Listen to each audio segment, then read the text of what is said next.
Protected areas are not immune to farm expansion, which is challenging conservationists to find a sustainable and appropriate balance. To overcome this challenge, a measure was introduced, the forest carbon credits, a new kind of green commodity that can be traded on an international carbon market. The credits are generated by successfully halting deforestation and land degradation at targeted sites, thereby reducing carbon dioxide emissions. Carbon offsetting delivers finance to essential renewable energy, forestry, and resource conservation projects, which generate reductions in greenhouse gas emissions. In order to ensure this finance delivers genuine results, the projects which are supported must be high quality and additional, proving that they will not happen without the sale of carbon credits. Projects follow a comprehensive set of validation and verification procedures to demonstrate that they are generating emission reductions and are monitored on a regular basis through independent third parties. In an effort to preserve trees, enable companies, conservation groups, and countries to invest in forests as offset for carbon emissions, governance is particularly important given studies' suggestion that agricultural interventions be given more national and international prominence under the Reducing Emissions from Deforestation and Forest Degradation Framework, otherwise known as the REDD program.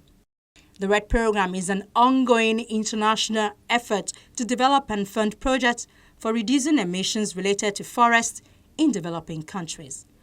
The issue of REDD Plus was looking at helping the local communities to preserve their forests, preserve their natural resources, such that it continued to absorb the carbon, thereby trying to balance the issue of climate change. But some people have also pickled and say a place like a country like Canada will continue to emit, or a country like US continue to emit, and you continue to conserve your forest. But you also agree with me that apart from the payments that countries will make for your trees that absorb carbon, there's also the ecosystem services such forests provides for you. Watershed. Averagely, when river runs through a forest, it purifies it more. Averagely, when there's a forest somewhere, it purifies the air more. Averagely, when a forest in a particular area, it reduces the heat around. So you have to look at also the ecosystem services such things provide, not just looking at the tax that the civilized country or the industrialized country of the world is also paying. And don't forget, they also have investment in Africa, which some of this climate change, this REDD Plus thing will actually help you to address. If you have a big industry that relies on a lot of water, let's say manufacturing, then whatever you're paying is actually helping to protect your investment in a way. Under the REDD program, countries propose projects and generate verifiable credits from avoided emissions, which are then purchased to offset emissions incurred elsewhere.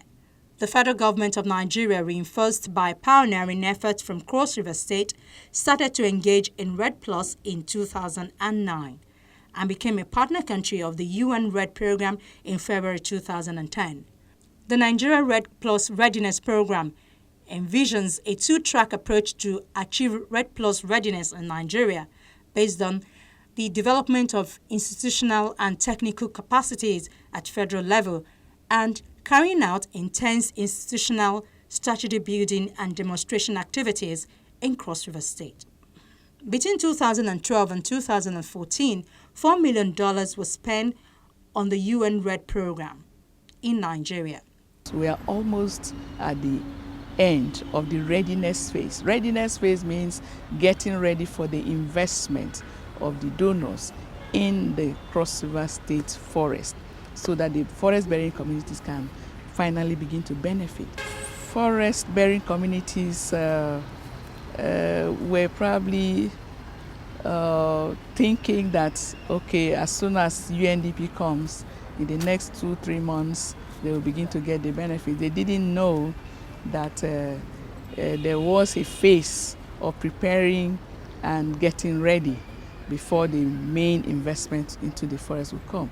And so that's the phase we are just concluding. And by June this year, that phase, in fact, we're just doing the reports now. We are at the report stage now. So, and in the next couple of months, we'll be through with the reports and we'll launch out. Now, the actual investment is that we will be able to sell the people who live, the forest dwellers, the communities that are forest dwellers, forest-bearing communities, will be able to sell their carbon.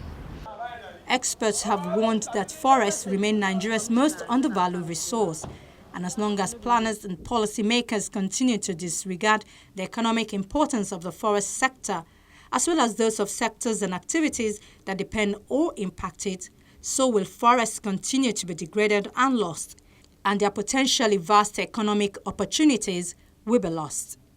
Poorly managed logging and increasing needs for agricultural land are fragmenting Nigeria's remaining forests. Protected areas are also becoming ever more isolated, with few resources or qualified staff in place to encourage sustainable management.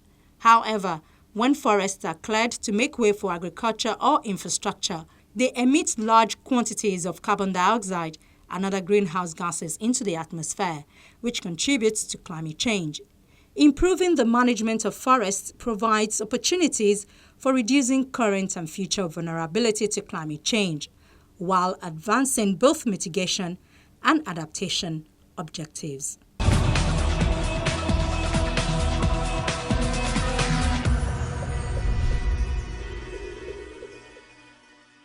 Well, that's all we have time for today on the program. Thank you for being a part of it. God willing, we'll be back with you next week. From all of us here in Lagos, it's bye for now.